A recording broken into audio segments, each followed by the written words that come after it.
Olá, tudo bem? Vamos iniciar a nossa aula 26, parte 3, da disciplina de Química para a primeira série A e B, e vamos resolver alguns exercícios do livro. Lembrando que a gente está no livro 1B, frente B, unidade 4, capítulo 13.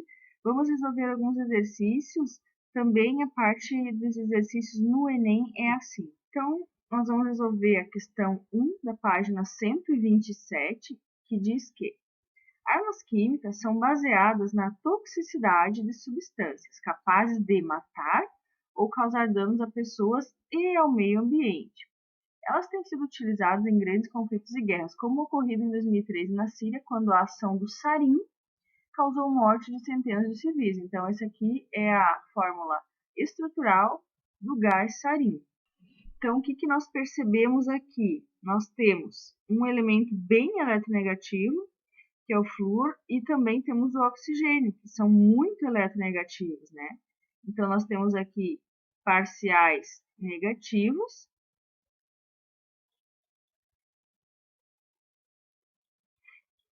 O fósforo, ele também é um elemento eletronegativo. E essa parte que tem carbono e hidrogênio, aqui nós temos também um carbono, tá? Então, onde nós temos carbono e hidrogênio são partes positivas, tá? Então, toda essa parte aqui, ela é uma parte positiva, e essa parte pequena aqui, só com um carbono, também é uma parte positiva. O que nós podemos perceber aqui? Que a gente tem tanto parte positiva quanto negativa aqui nessa cadeia. Então, essa cadeia, ela forma, né, os dois polos, o negativo e o positivo. Então, essa molécula aqui, ela é uma molécula polar. Então, a pergunta é, entre água e benzeno, o solvente mais adequado para a solubilização do sarin e a principal força intermolecular encontrada entre as moléculas do sarin no estado líquido são, respectivamente. Então, o que é mais fácil aqui para solubilizar o sarin? Então, a gente tem que lembrar daquela frase, semelhante tende a dissolver semelhante. Então, a água é a nossa molécula polar. Ele trouxe aqui para nós também o benzeno. O benzeno, os senhores ainda não estudaram, né? Mas o benzeno, ele é uma cadeia formada por 6 carbonos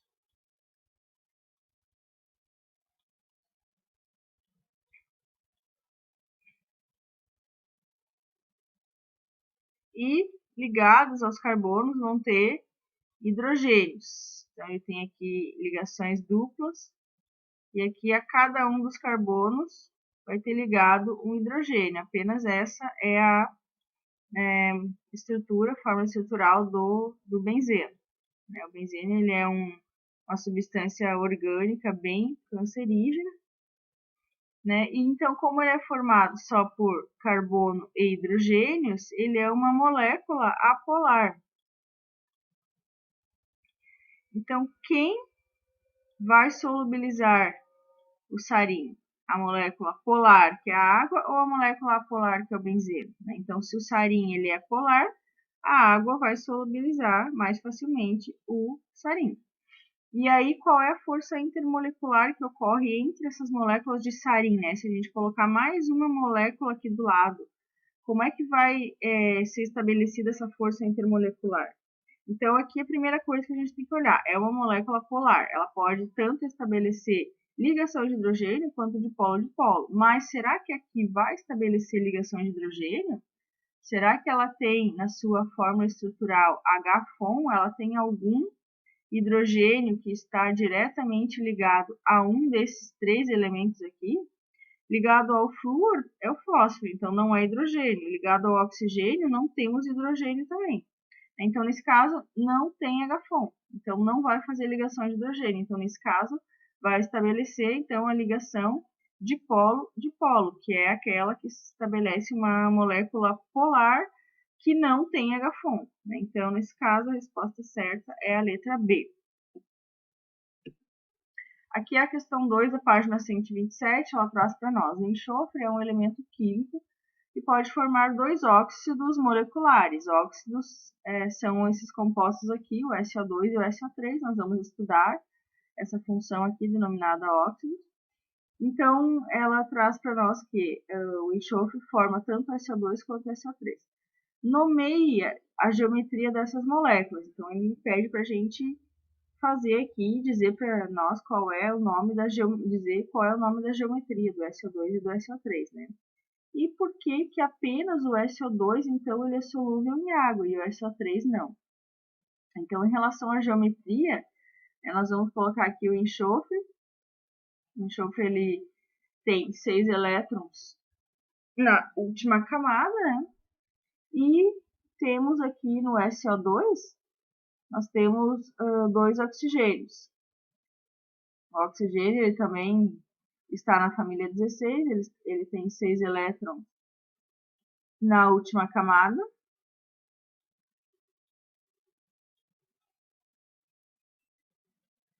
Então, o que vai acontecer aqui? Os 2 elétrons de um oxigênio vão se ligar com os 2 elétrons do enxofre. Então, o oxigênio ele precisa de duas ligações para completar o octeto. Então, esse oxigênio aqui fechou.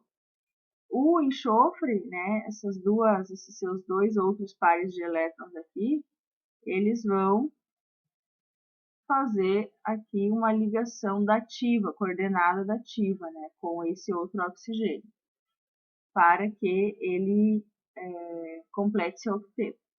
E aqui ainda sobraram, né, 2 pares de elétron, aliás, um par de elétron não ligante. Então, o enxofre também completou seu octeto.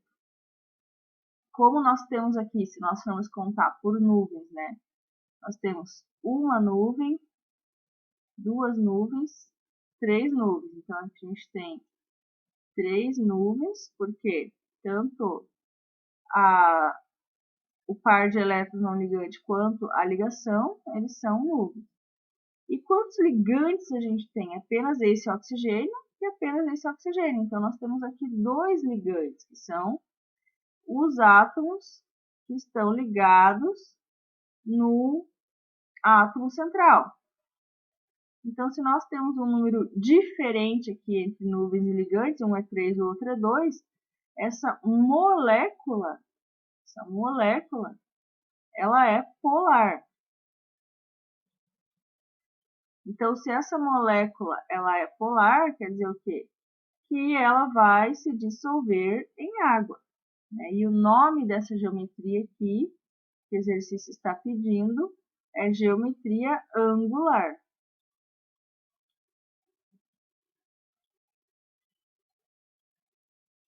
E aí ele pede também para a gente fazer do SO3, né? O que acontece aqui? Nós continuamos tendo o S ali com os seus 6 elétrons. E aí 2 dos seus elétrons vão se ligar com um dos oxigênios.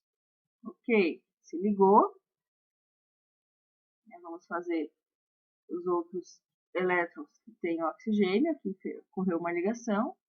E aí, o que vai acontecer com os outros 2 oxigênios que também precisam dos 2 elétrons ali para completarem o seu octeto?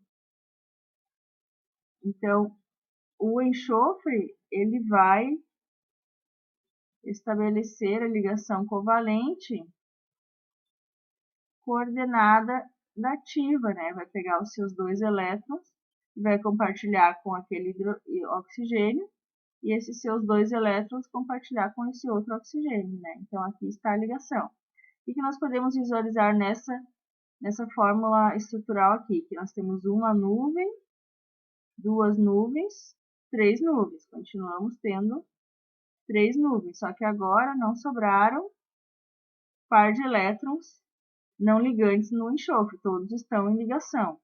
Então, quantos ligantes a gente tem aqui? A gente tem esse O, esse O e esse O. Nós temos 3 ligantes. Agora, nós temos 3 átomos de oxigênio ligados ao átomo central. Então, nesse caso, como a gente tem um número igual de nuvens e ligantes, essa molécula, ela é uma molécula apolar. Então, a explicação dessa molécula, ela não se solubilizar em água é porque ela é uma molécula apolar. E a geometria aqui, né, é a trigonal plana.